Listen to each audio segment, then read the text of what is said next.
Hello दोस्तों, lucky sir classes में आपका स्वागत है।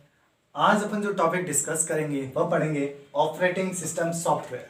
इससे पहले वाले वीडियो में अपन ने डिस्कस किया था सॉफ्टवेयर और उसमें फिर डिस्कस किया था सिस्टम सॉफ्टवेयर और फिर अपन ने बोला था कि ऑपरेटिंग सिस्टम के लिए अपन एक अलग से वीडियो बनाएंगे।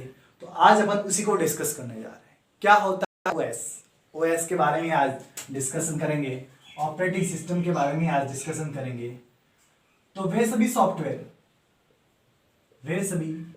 सॉफ्टवेयर जो कंप्यूटर के हार्डवेयर्स की क्रियाओं को नियंत्रित करते हैं, कंप्यूटर के हार्डवेयर्स की क्रियाओं को नियंत्रित करते हैं। हार्डवेयर्स होते हैं ना, क्या होते हैं हार्डवेयर्स?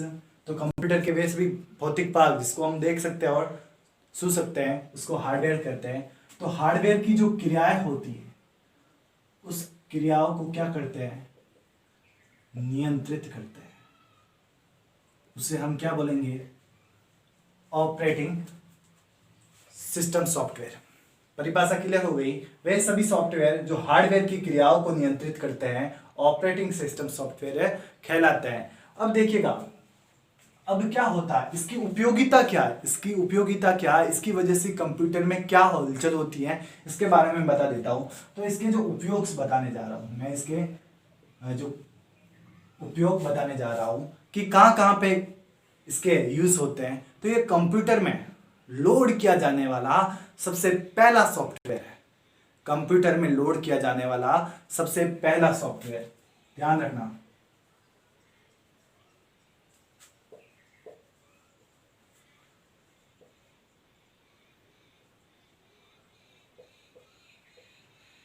सबसे पहले इसको ही लोड किया जाता है।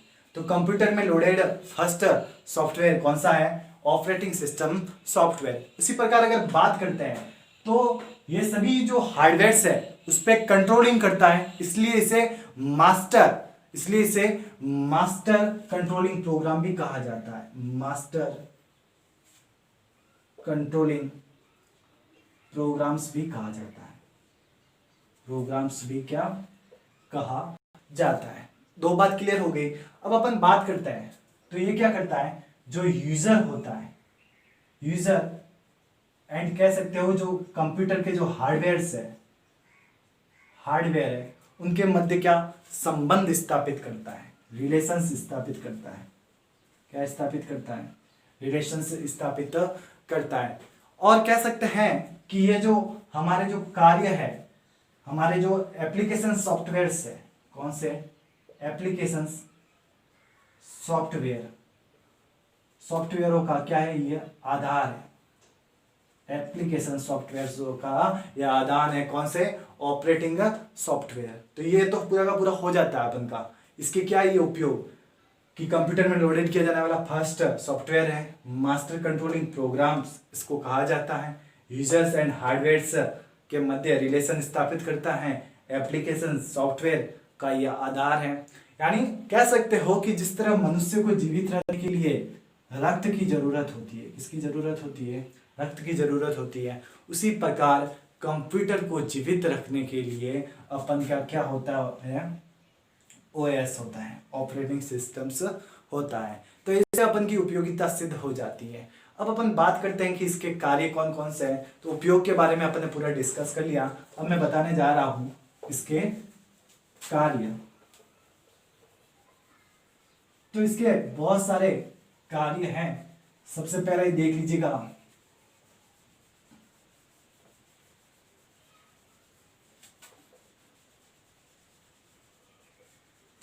अब अपन पढ़ने जा रहे हैं कार्य, इसके कार्य। तो कार्य में देख लीजिएगा, सबसे पहला मेमोरी मैनेजमेंट, यानी जो मेमोरी होती है, मेमोरी मैनेजमेंट यानी मेमोरी का क्या करता है? ये प्रबंध करता है। मेमोरी का क्या करता है? ये प्रबंध करता है कि कंप्यूटर में कितनी मेमोरी है, किस किस में रूप में बटी हुई है, कहाँ कहाँ पे इसका उपयोग लेना है, सभी जो मैनेज करता है वो कौन करता है? ऑपरेटिंग सिस्टम्स मैनेज करता है। उसी प्रकार देख सकते हो कि मेमोरी मैनेजमेंट, मेमोरी प्रबंध हो गया। उसके बाद में जो प्रोसेसर प्रोसेसर का क्या करता है, प्रबंध करता है। प्रोसेसर का क्या करता है, प्रबंध करता है। यानी कह सकते हो कि कंप्यूटर को कोई कार्य दिया जाता है, तो उस कार्य को करवाने के लिए अपन को किसकी जरूरत पड़ेगी, प्रोसेसर को। तो कौन से समय में कौन सा प्रोसेसर यूज में लेना है, उसे कब और कितना काम करवाना है, ये सभी डिसाइड कौन करता है, ऑपरेटिंग सिस्टम। तो प्रोसेसर प्रबंधक भी हो गया। उसके बाद में देखिएगा, ये कह सकते हो कि जो अपन का जो फाइल मैनेजमेंट होता है, फाइल मैनेजमेंट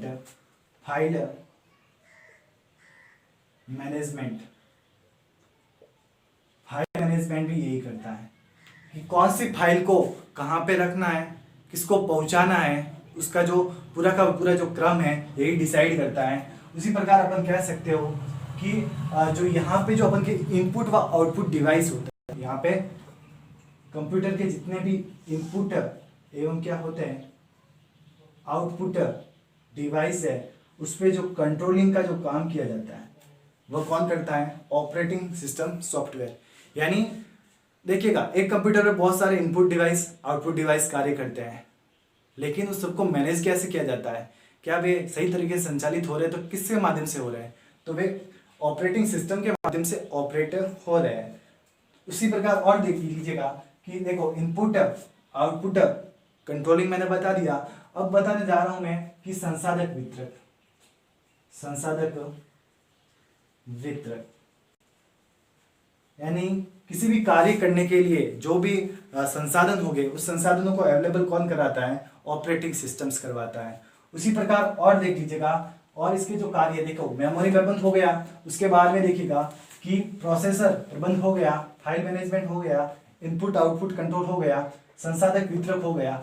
अब देखिएगा कि जो अपन कह सकते हैं कि और देख लीजिएगा कि किसी भी कमांड्स होता है, कोई भी कमांड्स होता है, कमांड्स और निर्देशों के मध्य जो समन्वय का कार्य करता है वह कौन करता है, तो वह भी कौन करता है, ऑपरेटिंग सिस्टम्स करता है। तो अपन ने सारे के सारे डिस्कस कर लिए। मेमोरी प्रबंध अपन ने डिस्कस कर लिया है, उसके बाद में प्रोसेसर प्रबंध डिस्कस कर लिया है, फाइल मैनेजमेंट अपन ने डिस्कस कर लिया है, इनपुट आउटपुट कंट्रोलिंग अपन ने डिस्कस कर लिया है। उसी प्रकार देखिएगा, संसाधक वितरक अपन ने डिस्कस कर लिया है। उसी प्रकार देखो, कमांड निर्देश समन्वय अपन ने कर लिया है। अब अपन जो डिस्कशन करने जाएंगे कि ये क्या करता है, जो कंप्यूटर की जो शेड्यूलिंग होती है, कंप्यूटर की जो क्या कह सकते हैं, जो शेड्यूलिंग होती है, क्या होती है, शेड्यूलिंग की का भी ये काम करता है। किसका काम करता है, शेड्यूलिंग।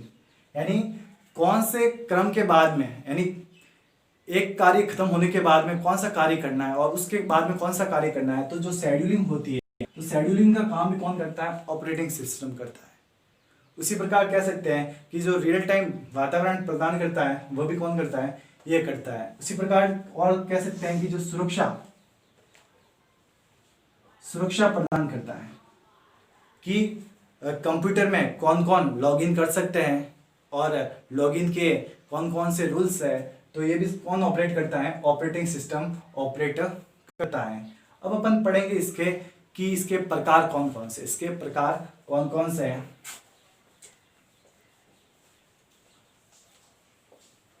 तो अब इसके अपन क्या पढ़ने जा रहे हैं, प्रकार। कौन से प्रकार, तो अब देखिएगा इसके जो प्रकार में है वह कौन कौन से हैं।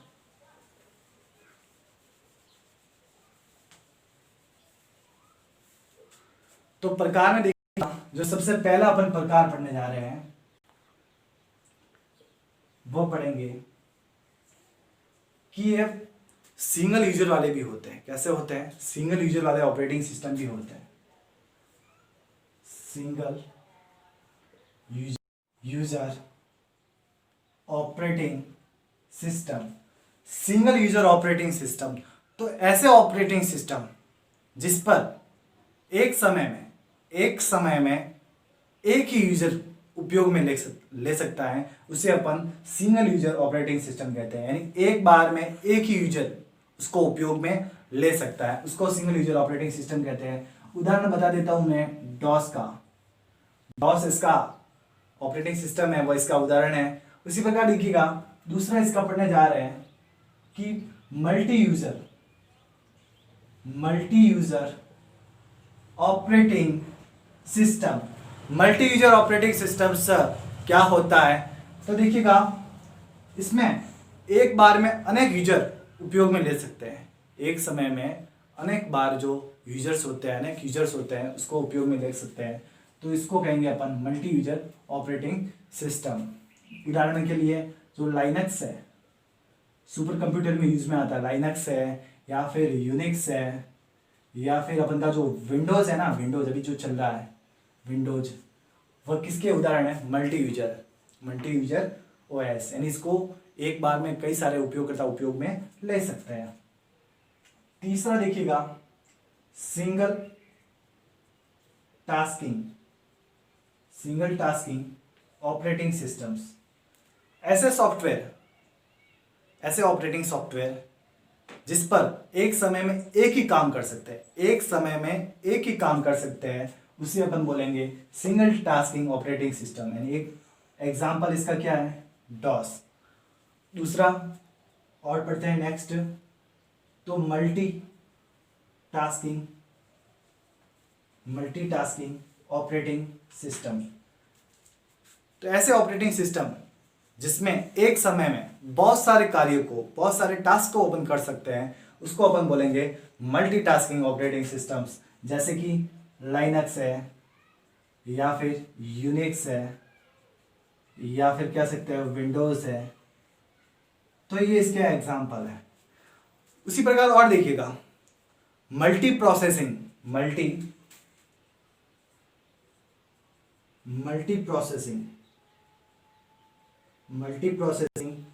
Operating system. तो ऐसे ऑपरेटिंग सॉफ्टवेयर जिसमें एक साथ अनेक प्रोसेसर पर कार्य कर सकते हैं, उसे अपन क्या कहेंगे? Multi processing operating system. तो ये लाइनक्स वगैरह, यूनिक्स वगैरह इसके ही एग्जांपल्स हैं। उसके बाद में और देखते हैं नेक्स्ट क्या है? तो एक और होता है इंटरेक्टिव। कौन सा?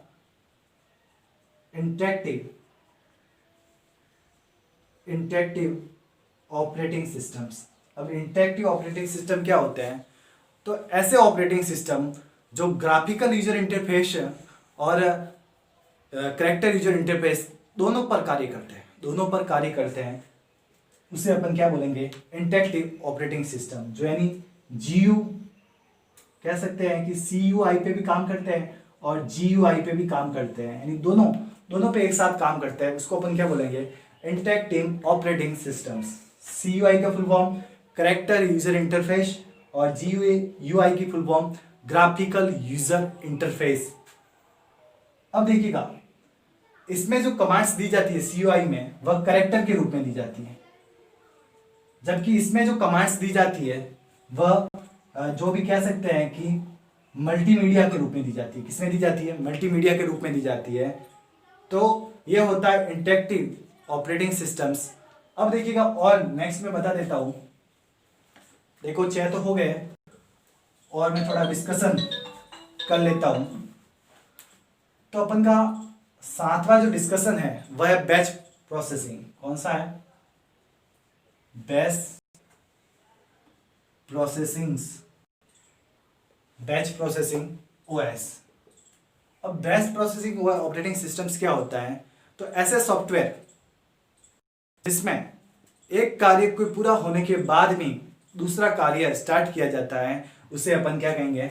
बैच प्रोसेसिंग ऑपरेटिंग सिस्टम कहते हैं। यानी एक कार्य जैसे ही कार्य पूर्ण होता है तो फिर नया कार्य स्टार्ट किया जाता है, तो इसे अपन बैच प्रोसेसिंग ऑपरेटिंग सिस्टम्स कहते हैं। और इसके अलावा जो है वह अपन का कौन सा है? तो अपन पढ़ सकते हैं कि एक कह सकते हैं कि ओपन सोर्स ऑपरेटिंग सिस्टम्स। अब ओपन सोर्स ऑपरेटिंग सिस्टम्स क्या होता है? तो ऐसे ऑपरेटिंग सिस्टम्स जो यूजर के लिए फ्री में अवेलेबल होते हैं। कैसे? फ्री में अवेलेबल्स होता है, फ्री में उपलब्ध होता है। फ्री में क्या होता है? उपलब्ध होता है। उन्हें अपन क्या बोलेंगे? Open source operating system. ऐसे ऑपरेटिंग सिस्टम जो यूजर के लिए फ्री में उपलब्ध होता है उसे ओपन सोर्स ऑपरेटिंग सिस्टम्स कहा जाता है। तो ये अपन का पूरा डिस्कशन हो जाता है। Single user, multi user, single tasking, multitaskings, multi processings, interactive, batch processing. उसी प्रकार अपन ने यहाँ पे देख लीजिएगा ओपन सोर्स ऑपरेटिंग सिस्टम मैंने बता दिया, जो क्या होते हैं, फ्री में अवेलेबल्स होते हैं। तो अब देखिएगा ये अपन के हो जाते हैं। अब अपन जो पढ़ेंगे वो पढ़ लेंगे अपन इसके कि प्रमुख कौन कौन से ऑपरेटिंग सिस्टम थे उसके बारे में, या फिर कौन सी कंपनी के ऑपरेटिंग सिस्टम्स आए उसके बारे में अपन थोड़ा डिस्कशन कर लेते हैं। तो अब देखिएगा अपन कह सकते हैं कि सबसे पहला आया था, अपन कह सकते हैं कि सीपीएम आया था। कौन सा आया था? सीपीएम। यानी ये 1973 में बना था। ये ऑपरेटिंग सिस्टम 1973 में बना था। किसके लिए बना था? तो ये बना था इंटेल 8080 के लिए बना था। उसके बाद में और भी बहुत सारे बने, जैसे कि डॉस बना। डॉस किसके लिए बनाया गया था? तो ये बनाया गया था जो इंटेल का 8088 है उसके लिए बनाया गया था। लेकिन ये कैसे थे? ये CUI थे, यानी कैरेक्टर यूजर इंटरफेस थे, और इसमें GUI अभी तक नहीं बना था। उसके बाद में जो आते हैं वो ग्राफिकल यूजर इंटरफेस बेस्ट आधारित होते हैं, लेकिन ये CPM और डॉस है वह किस पे? CUI पे आधारित है। अब आगे देखिएगा मैक आया था। कौन सा? मैक यानी ये एप्पल कंपनी द्वारा विकसित किया गया था, डेवलप किया गया था, एप्पल कंपनी। इसके मालिक कौन थे कंपनी के? तो कुक, टिम कुक इसके मालिक है। कौन है? Tim Cook. यानी ये जो इनका जो मैकिंटोश कंप्यूटर था उसके लिए ये मैक बनाया गया था। उसी प्रकार और देखें अपन तो सोलारिस ये किसके द्वारा बनाया गया ऑपरेटिंग सिस्टम है? तो ये सन माइक्रोसॉफ्ट द्वारा बनाया गया सॉफ्टवेयर है। लेकिन ये जो बाद में बने ये कैसे है? ग्राफिकल यूजर इंटरफेस बेस है। उसी प्रकार देखिएगा OS2 ये बनाया गया था IBM द्वारा। किसके द्वारा? IBM। ये भी GUI पर आधारित था। उसी प्रकार अब हम और बात करें तो और भी बहुत सारे ऑपरेटिंग सिस्टम थे। कह सकते हो कि आप और ले सकते हो। देखो विंडोज ले सकते हो। विंडोज तो ये किसके द्वारा बनाया गया? तो विंडोज बनाया गया था माइक्रोसॉफ्ट द्वारा। किसके द्वारा बनाया गया था? माइक्रोसॉफ्ट द्वारा बनाया गया था। 1985 में इसकी स्टार्टिंग हुई थी और वर्तमान समय में सबसे ज़्यादा प्रचलित है। विंडोज 10 अभी तक अवेलेबल है। उसी प्रकार अपन कह सकते हैं कि यूनिक्स आया था।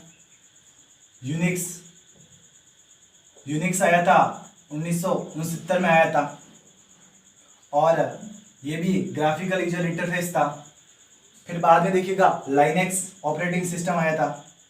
लाइनेक्स ये आया था 1991 में। इसकी स्थापना या फिर कह सकते हैं इसका जो आविष्कार है वह लाइनेक्स टॉर्वल्ड ने किया था। और ये भी कैसा है? ग्राफिकल यूजर इंटरफेस है, जो ज़्यादातर हाई स्पीड वाले कंप्यूटर होते हैं। कैसे? हाई स्पीड वाले कंप्यूटर होते हैं उसमें यूनिक्स और लाइनेक्स यूज में किया जाता है। जैसे कि मिनी है, मेनफ्रेम कंप्यूटर है, उसके लिए सुपर कंप्यूटर है, तो उसमें ये यूनिक्स व लाइनेक्स सॉफ्टवेयर ये ऑपरेटिंग सिस्टम यूज किए जाते हैं। उसी प्रकार ये तो बात करें कंप्यूटर की, कंप्यूटर के ऑपरेटिंग सिस्टम। उसी प्रकार मोबाइल के लिए भी ऑपरेटिंग सिस्टम होते हैं। क्या होता है? मोबाइल के लिए भी ऑपरेटिंग सिस्टम होते हैं, और ज़्यादातर प्रचलित 3 कंपनियां हैं। अपन कह सकते हो कि एक तो अपन की कौन सी है? तो गूगल है। मोबाइल ऑपरेटिंग सिस्टम कौन बनाती है? एक तो गूगल बनाती है। उसी प्रकार एक कह सकते हो कि एप्पल बनाती है, और ज़्यादातर एक और है कंपनी कह सकते हो कि माइक्रोसॉफ्ट ये बनाती है। कौन से? मोबाइल ऑपरेटिंग सिस्टम गूगल बनाती है। गूगल के बहुत सारे आपने देखे होंगे। एंड्रॉयड जो ऑपरेटिंग सिस्टम है, कौन सा? एंड्रॉयड, वह किसके द्वारा बनाया गया है? गूगल कंपनी द्वारा। मोबाइल ऑपरेटिव है, अपन देखते हैं ना मोबाइल में एंड्रॉयड आता है, एंड्रॉयड मोबाइल, वह किसके द्वारा डेवलप किया गया है? गूगल द्वारा। तो ये भी एंड्रॉयड की ओएस ऑपरेटिंग सिस्टम है। उसी प्रकार गूगल बहुत सारे जो अपन फीचर्स अवेलेबल करवाता है, जैसे कि गूगल पे है, गूगल डीओ है, गूगल क्लाउड्स है, गूगल ब्राउजर्स है, तो बहुत सारे अपन को अवेलेबल करवाता है। एप्पल है, तो एप्पल भी अपन को ऑपरेटिंग सिस्टम उपलब्ध करवाता है। वो कौन सा है? iOS। अगर आप मोबाइल में नाम सुनते हैं कभी iOS, तो वो क्या है? एक ऑपरेटिंग सिस्टम है और किसके द्वारा अवेलेबल करवाया गया है? एप्पल द्वारा। इसका भी एक अलग से ब्राउजर है, सफारी। कौन सा? सफारी। उसी प्रकार अपन कह सकते हैं कि इसमें भी ऐप डाउनलोड करने के लिए एप्पल स्टोर अलग से फीचर्स है, एप्पल क्लाउड भी है इसका। उसी प्रकार माइक्रोसॉफ्ट विंडोज़ अवेलेबल करवाता है, मोबाइल के लिए विंडोज़ नाम का जो ऑपरेटिंग सिस्टम है वो अवेलेबल करवाता है। उसी प्रकार इसका अपना पर्सनल ऐप स्टोर भी है, क्लाउड्स भी है। इसका क्लाउड्स आपने देखा होगा, वन ड्राइव किसका है? तो MS माइक्रोसॉफ्ट का है। तो इस प्रकार अपन ने आज जो बात करी है वह किसकी है? पहले तो अपन ने डिसाइड किया था कि अपन पढ़ेंगे किसके बारे में? कंप्यूटर के बारे में। तो कंप्यूटर के बारे में मैंने बहुत सारे ऑपरेटिंग सिस्टम बता दिए, CP/M है, DOS है, मैक है, सोलारिस है, विंडोज़ है, यूनिक्स है, लाइनक्स है। फिर मोबाइल के बारे में पढ़ा, कौन कौन से अवेलेबल करवाती है? तो गूगल कंपनी करवाती है, एप्पल करवाती है, MS माइक्रोसॉफ्ट करवाती है। गूगल का कौन सा है? एंड्रॉयड। एप्पल का कौन सा है? iOS। और माइक्रोसॉफ्ट का कौन सा है? विंडोज़। और इनके अपने पर्सनल क्लाउड्स भी है, पर्सनल ब्राउज़र भी है और बहुत सारी सर्विस अपन को अवेलेबल करवाता है। तो आज के लिए इतना ही, नेक्स्ट वीडियो में देखेंगे। धन्यवाद।